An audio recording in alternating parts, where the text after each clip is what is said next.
இனிமையான மாலை வேளையில்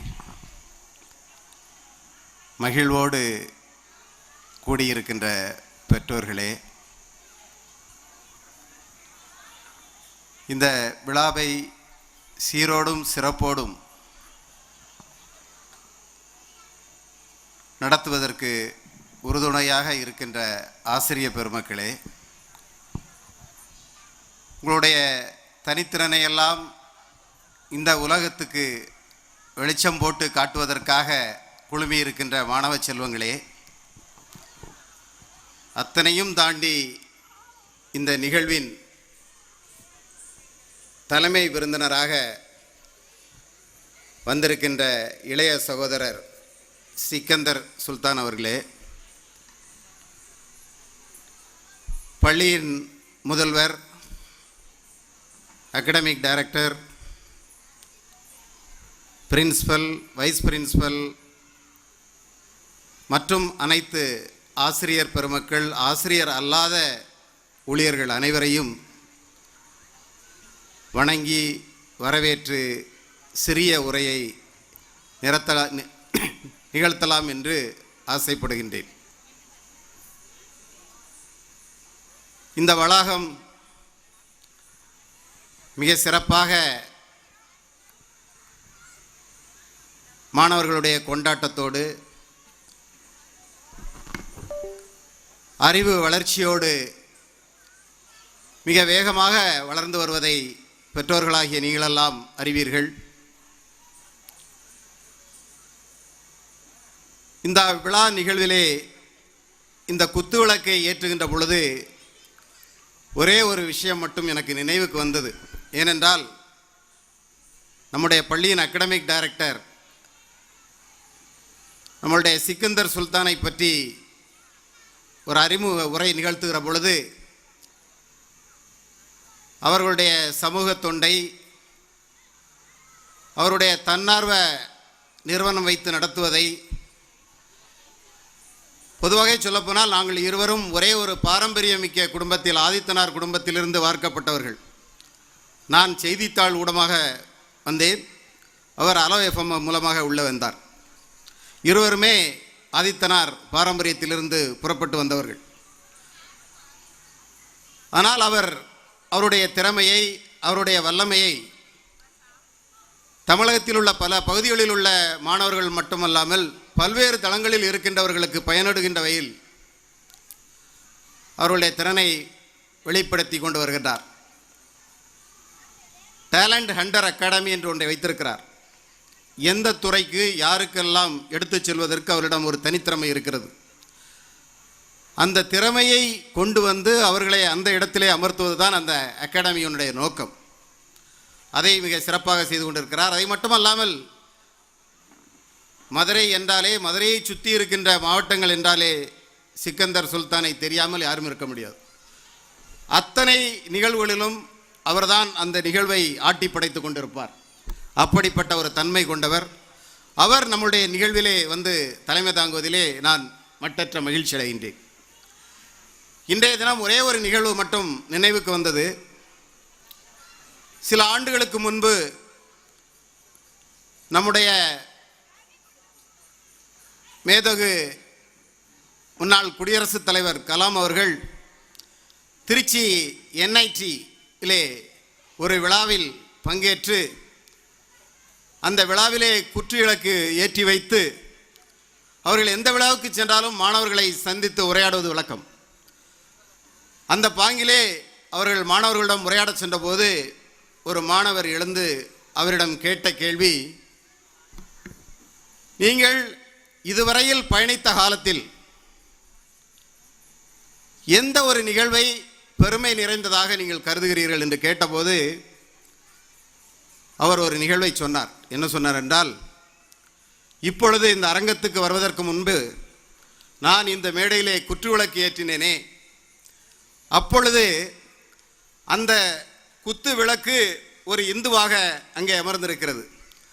அங்கே விளக்கை ஏற்றுவதற்கு ஒரு மெழுகுவர்த்தியை கொடுத்தார்களே, அது ஒரு கிறிஸ்தவரை அடையாளப்படுத்துகிறது. அந்த விளக்கை ஏற்றினே நான் ஒரு இஸ்லாமியனாக அங்கே நிற்கிறேன். ஒரு தேசத்தின் கட்டமைப்பை, ஒரு பன்முகத்தன்மையை பறைசாற்றுகின்ற வகையில் அந்த மேடையில் தோன்றினேனே, அதுதான் என்னுடைய வாழ்க்கையில் மறக்க முடியாத நிகழ்வு என்று அந்த மாணவிக்கு அவர்கள் அந்த இடத்திலே பதிவு செய்தார்கள். அதைதான் இந்த இடத்திலே நான் நினைவு கூறுகின்றேன். இந்த சிக்கந்தர் சுல்தான் அவர் வழி தோன்றலாக மரங்களை நடுவதிலும் சரி, எங்கே மக்களுக்கு தேவை என்று, ஒரு நீடி பீப்புளுக்கு ஒரு உதவி என்று தேவைப்படுகிறதோ அன்றைய இடத்திலெல்லாம் அவர் இருக்கிறார் என்பதை நம்முடைய அகாடமிக் டைரக்டர் ராஜ்குமாரனுடைய அறிமுக உரை மூலமாக நீங்களெல்லாம் அறிந்தீர்கள். அப்படிப்பட்ட அவருடைய வாரிசுகளாக வார்த்தெடுத்த விவேக்கை சொன்னார், விவேக்கை அடுத்து சிக்கந்தரை சொன்னார். அப்பொழுதே அந்த சிக்கந்தரும் இந்த இடத்திலே ஒரு பன்முக தூண்டலாக நம்மிடத்தில் அடையாளப்பட்டிருவதை கண்டு இந்த மேடையிலே நான் உங்களை மகிழ்வோடு வரவேற்கின்றேன். இந்த தேசத்தில் ஒருவர் வணங்குவதற்காக கோவிலுக்கு செல்கின்ற பொழுது அவர் இந்துவாக சித்தரிக்கப்படுகிறார். ஒருவர் ஆலயத்துக்கு வணங்க செல்கிற பொழுது அவர் கிறிஸ்துவராக அடையாளப்படுத்தப்படுகிறார்.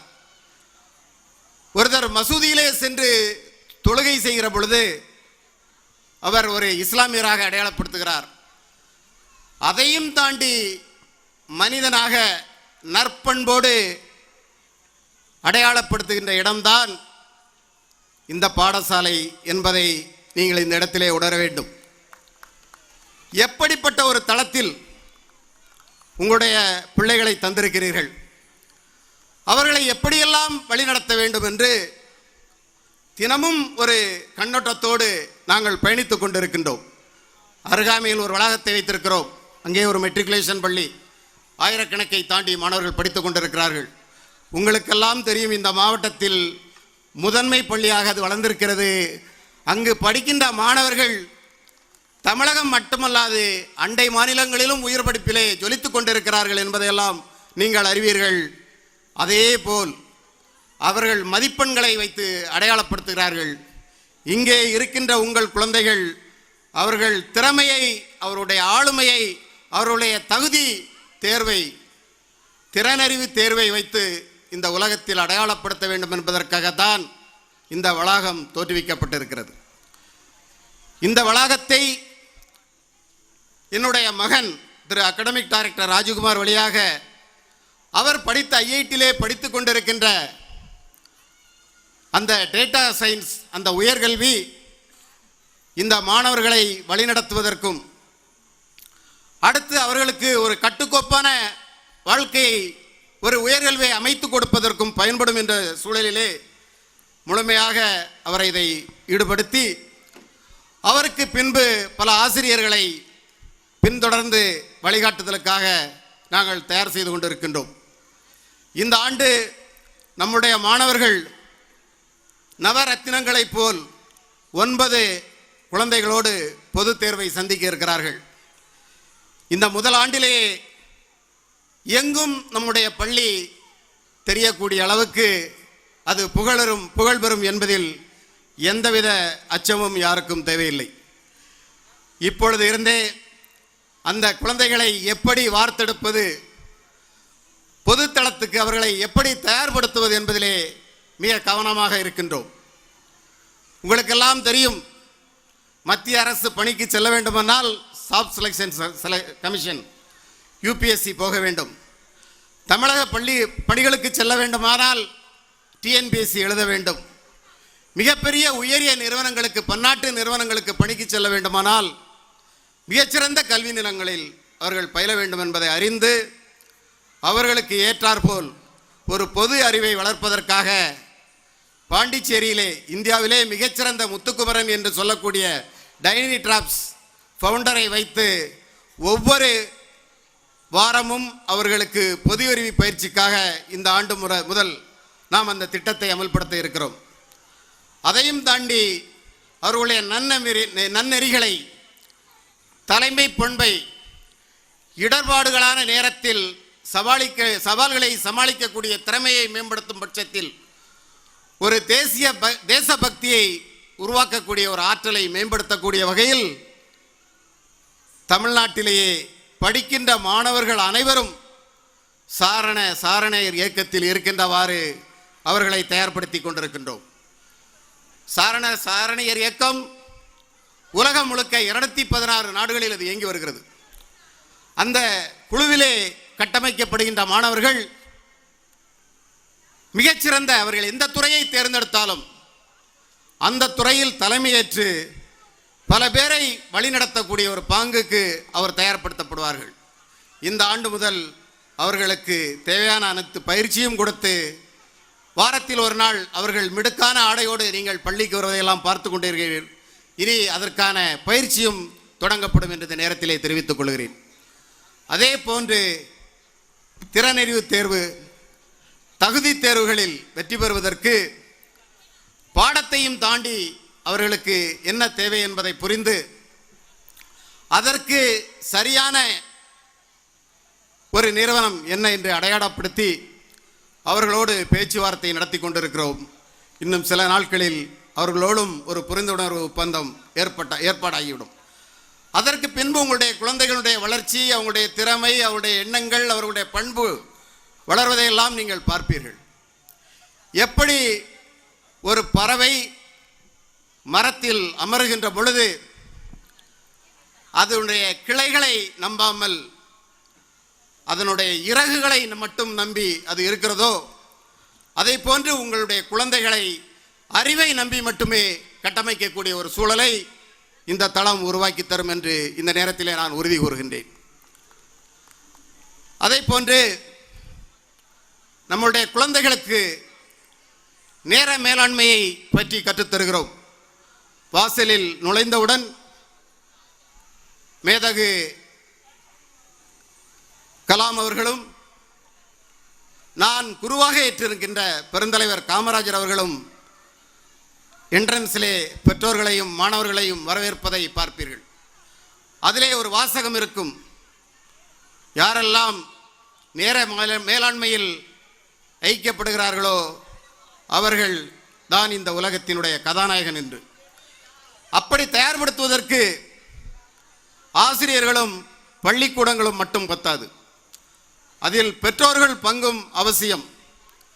இந்த பூமி பந்து எவ்வாறு நம்முடைய நடவடிக்கைகளை உற்று நோக்கி கொண்டிருக்கின்றதோ அதே போன்று உங்களுடைய ஒவ்வொரு செயல்களையும் உங்களுடைய குழந்தைகள் வீடுகளிலே உற்று நோக்கி கொண்டிருக்கிறார்கள்.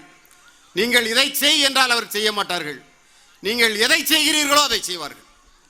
அதால் நீங்கள் செய்ய வேண்டிய விஷயங்கள் அனைத்தும் நம்முடைய குழந்தைகளுக்கு வளர்ச்சி தரக்கூடிய, வல்லமை தரக்கூடிய செயல்களாக மட்டும் வீடுகளில் அமைய வேண்டும்.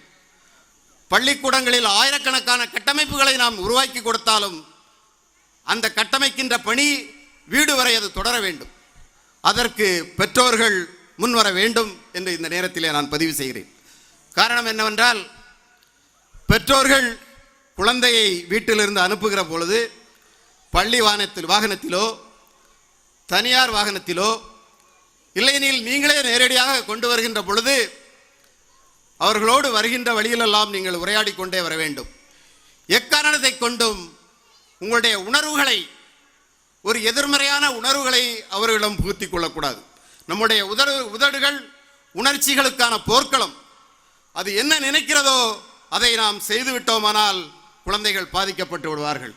எந்த இடத்தில் உங்களுடைய உணர்வுகளை கட்டமைத்து அந்த குழந்தைகளுக்கும் இந்த சமுதாயத்துக்கும் பயன்படுகின்ற வகையில் நீங்கள் அந்த போர்க்களத்தை தயார் செய்கிறீர்களோ அந்த அளவுக்கு நம்ம குழந்தைகளும் மென்மேலாக உயர்ந்து வருவார்கள். இன்று சமூகத்தில் பல்வேறு செல்வாக்கு படைத்தவர்கள் அரியாசனத்தில் அமர்ந்து அவர்களெல்லாம் பல்வேறு நிகழ்வுகளை நடத்தி கொண்டிருப்பதையெல்லாம் நீங்கள் பார்க்கிறீர்கள். அந்த அரியாசனத்துக்கு இணையான ஒரு சரியாசனத்தை நாம் குழந்தைகள் தயார்படுத்த வேண்டுமென்றால் அங்கே கல்வி அடிப்படை. அந்த சரியாசனத்தில் அமர வைக்க வேண்டும். இப்பொழுது ஒரு மிகப்பெரிய அரசியல்வாதி, ஒரு பாரத பிரதமரோ ஒரு தமிழக முதல்வரோ அமர்ந்து கொண்டிருக்க மேடையில் அருகில் நம்முடைய குழந்தை அதில் உட்கார வேண்டுமானால் அங்கு ஒரு குரூப் 1 ஆபீசராகவோ, ஒரு டெப்டி கலெக்டர், ஒரு IAS IPS முடித்துவிட்டு ஒரு மாவட்ட ஆட்சியராகவோ மாவட்ட காவல் கண்காணிப்பாளராக உட்காருகின்ற பொழுது அந்த அரியாசனத்துக்கு சரியான ஒரு சரியாசனம் அங்கே கிடைத்து விடுகிறது. அப்போது நம்மளுடைய குழந்தைகளை அந்த சரியாசனத்திற்கு அமர்த்துவதற்கு என்னவெல்லாம் இந்த வளாகத்தில் தேவைப்படுமோ அதையெல்லாம் செய்து கொடுக்க வேண்டும் ஆசையோடு தான் நாங்கள் பயணித்துக் கொண்டிருக்கின்றோம். இதையெல்லாம் நீங்கள் புரிந்து கொண்டு பல்வேறு பணம் படைத்தவர்கள் மகாலட்சுமியை வைத்து ஆண்டு கொண்டிருக்கிறார்கள். நாம் நடுத்தர வர்க்கத்தை சார்ந்தவர்கள். நம்ம குழந்தைகளை ஆளுமைக்கு கொண்டு வர வேண்டுமானால் நாம் சரஸ்வதியை வைத்து அந்த ஆளுமையை நடத்த வேண்டும். அவர்கள் மகாலட்சுமியை வச்சு நடத்தட்டும், நாம் சரஸ்வதியை வச்சு நடத்துவோம். அந்த சரஸ்வதி இந்த ஆலயத்திலே குடியிருக்கிறார். உங்களோடு துணையோடு நம்முடைய ஆசிரியர்கள் அந்த குழந்தைக்கு அந்த சரஸ்வதியை கொடுப்பார்கள்.